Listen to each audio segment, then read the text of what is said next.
a história de um garoto também, de 13 anos, que marcou bastante, né? Ixi, foi muito.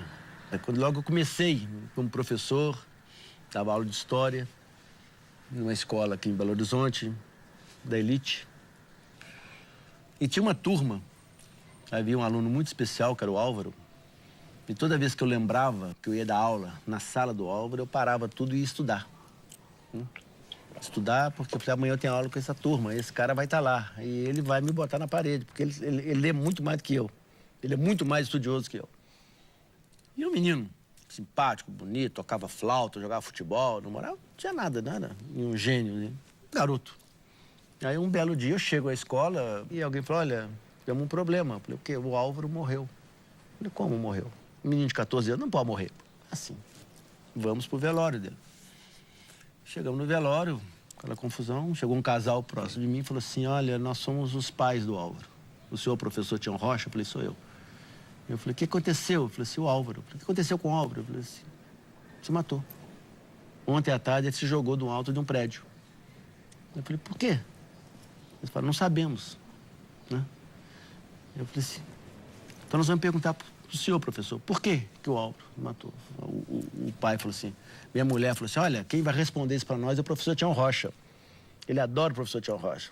Ele só fala desse cara. Na hora do almoço, lá em casa, nós vamos ler, vou fazer, porque o professor Tião Rocha disse, tal. Professor, por que o nosso filho se matou? Eu falei, não sei. Se o senhor não sabe, ninguém vai ficar sabendo. Eu falei, não sei.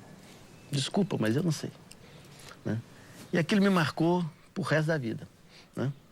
E o Álvaro me deu uma grande lição, porque eu botei na minha cabeça e falei assim, eu nunca mais perco por motivo algum. E não me interessa estudar a história da Revolução Russa, da Revolução Francesa, da burguesia, do capitalismo, que era o que a gente estudava, né? Sem antes estudar a história dos meus alunos. Me interessa a história deles. Naquele dia eu comecei a deixar de ser professor no estilo tradicional.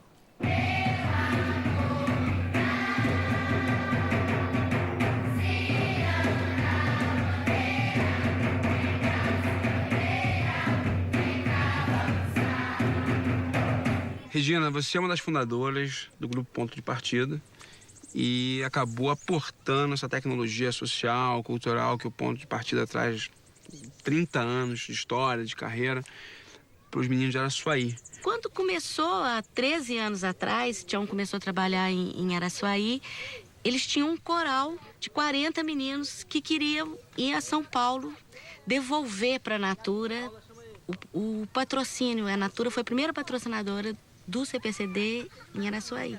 E eu falei com o Tião assim, ó, se você quiser levar esse bando de menino com uma camisinha escrito o nome do projeto, esse bando de menino pobre, para todo mundo ter pena deles, eu não vou não.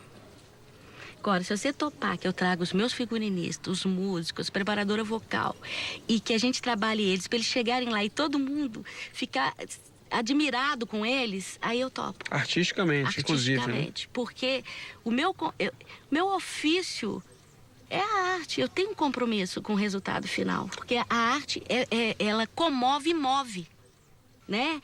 Por isso ela é transformadora. Porque quando você estabelece um contato com a arte, de alguma forma, ela te atinge.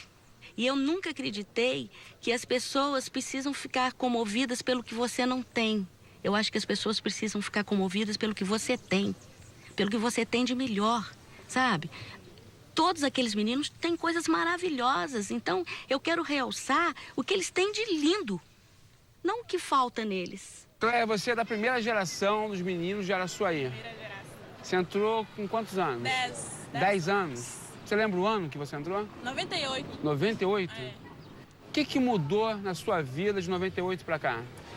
Nossa, eu costumo dizer que foi a melhor coisa que aconteceu na minha vida, sabe? Porque eu não poderia, assim, poderia estar em outro lugar e tal, mas estou aqui, já fui da fabriqueta, já abriu portas para mim demais, mexer com artesanato.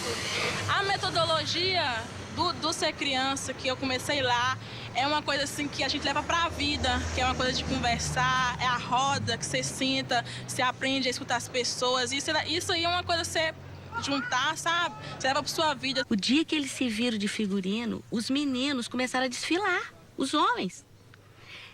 Elas olhavam para o espelho e falavam assim, eu sou bonita. Sabe assim, eu sou bonita. Então, acho que uma das coisas principais foi isso. Foi abrir esse olhar para a beleza, que é uma outra coisa importante que a arte faz, né? Aí eles escreveram umas cartinhas pra gente. Uma carta me emocionou, assim, para sempre. Ela falou assim, isso foi um sonho. Foi um sonho. Foi melhor que se meu pai gostasse de mim e voltasse para casa. O outro falava assim, que minha mãe tinha que ver eu no palco para ver se falou que filho do meu pai não dava em nada. As pessoas não conseguem sair desse lugar que não é autoestima baixa, é autodesprezo. Quem está no autodesprezo e não na autoestima, ele não consegue nem ensinar nem aprender. Você tem que tirar essa pessoa desse lugar. A gente só consegue transformar e decidir da vida quando você tem autoestima. E aí você tem que crescer. Você hoje está na universidade, né? Isso. Você está na UFMG? Isso, eu faço um curso, né, de ciências biológicas, mas o que eu consegui nesse curso foi graças às atitudes que eu aprendi no projeto, as coisas que eu aprendi lá, que lá era uma coisa muito boa que eu participei. Eu aprendi a ser cooperativa, a dividir as coisas, a participar. Você tem algum sonho? Meu sonho é ser cantor. Você já cantou com algum artista famoso? Eu já cantei com o Milton.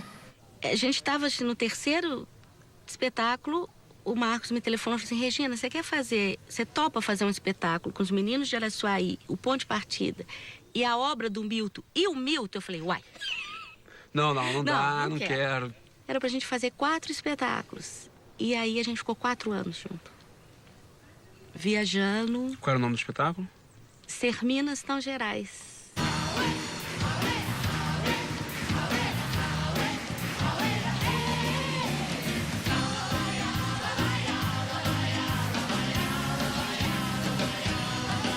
Bem muito assim, meio chorando pra gente cantar pra ele. Nossa, até a gente começa a chorar também, é uma emoção muito grande e tal. É uma conquista assim que eu tenho muito orgulho. Eu gosto demais desse coral, eu gosto demais da conta. Eu tá voltando agora, pra mim foi uma maior alegria. Qual o teu papel agora no coral? Educadora. E a gente trabalha com uma outra lógica hoje. Praticamente que virou quase um jargão entre a gente. Chama-se MDI. De quantas maneiras diferentes, inovadoras eu posso tirar um menino da linha de tiro, da criminalidade, né?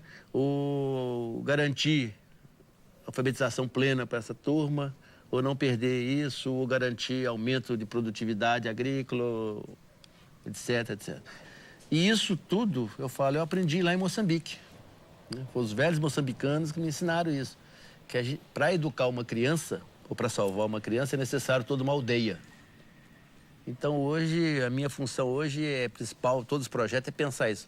Aldeia e mobilizar a aldeia por uma encrenca, uma causa. Bem, não tem como terminar esse papo se você não der uma canjinha pra gente, né? A rosa é rainha desde miudinha,